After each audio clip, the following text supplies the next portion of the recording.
అంటే నాకు అనిపిస్తుంటుంది అనమాట మిమ్మల్ని అబ్జర్వ్ చేస్తున్నప్పుడు. సినిమాలో డైలాగ్ ఉన్నట్టు, కత్తి వాడడం మొదలు పెడితే నాకన్నా బాగా ఎవడు వాడలేడు అన్నట్టు, సర్వీస్ చేయడం మొదలు పెడితే నాకన్నా బాగా ఎవరు చేయలేరు అనే రేంజ్లో మీరు సర్వీస్ చేస్తున్నారు. First of all thank you చెప్పాలి సార్ మీకు. ఎందుకంటే పేద పిల్లలు, పేద ప్రజల పాలిట యమధర్మరాజులుగా మారిన వారిని ఎదిరిస్తూ ధర్మరాజుగా వాళ్ళ పక్కన నిలబడినందుకు. సో మీకు ఈ సర్వీస్ చేద్దామన్న ఆకాంక్ష ఫస్ట్ ఎప్పుడు స్టార్ట్ అయింది? అండ్ మిమ్మల్ని బాగా ప్రభావితం చేసిన సన్నివేశం కానీ ఏదైనా సంఘటన కానీ ఉందా?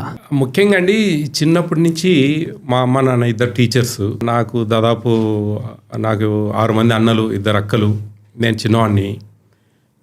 వాళ్ళ ప్రభావం అనేది నా మీద కొంచెం, అంటే మా అన్నయ్యలు కొంచెం ఈ సర్వీస్ చేయడము, పేదవాళ్ళకి ఏదైనా సాయం చేయడము, మా నాన్న టీచర్గా ఉన్నప్పుడు ఆయన 10 మందికి పలకడము, ఏదైనా సరే తన చేతనైనా సాయం చేయడము, ఇలాంటివి జరుగుతూ ఉండేటివి.